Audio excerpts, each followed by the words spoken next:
मराठा समाज सामाजिक आणि शैक्षणिकरित्या मागास असल्याची शिफारस राज्य मागासवर्ग आयोगाच्या अहवालामध्ये करण्यात आली आहे आणि त्यासाठी राज्यभरात झालेल्या सर्वेक्षणाचा आधार घेण्यात आलाय। याच सोबत नारायण राणे यांच्या नेतृत्वाखाली तत्कालीन सरकारने नेमलेल्या राणे समितीच्या शिफारसींचा आधारही घेण्यात आलाय। मात्र मराठा समाजाला स्वतंत्र आरक्षण देण्याची घोषणा राज्य सरकार विशेष अधिवेशनात करेल अशी शक्यता आहे। ओबीसींच्या आरक्षणाला धक्का लागू नये अशी राज्य सरकारची इच्छा आहे।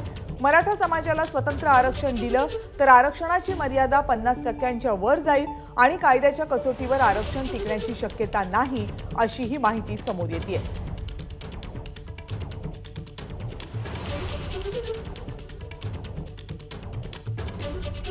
मराठा समाजाला स्वतंत्र आरक्षण देण्याचा विचार कदाचित विशेष अधिवेशनामध्ये होऊ शकतो। विशेष अधिवेशन येत्या काही दिवसांमध्ये राज्य सरकार 20 तारखेपासून घेण्याची शक्यता आहे। राज्यपालांचं अभिभाषण आणि त्यानंतर आणखी एक दिवस मराठा आरक्षणासंदर्भात चर्चा अशी कार्यरचना या अधिवेशनाची असू शकते।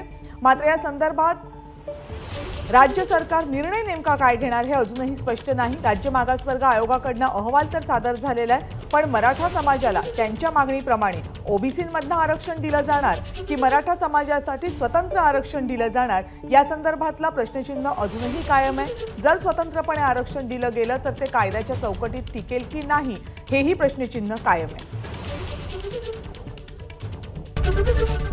एबीपी माझा, उघडा डोळे बघा नीट।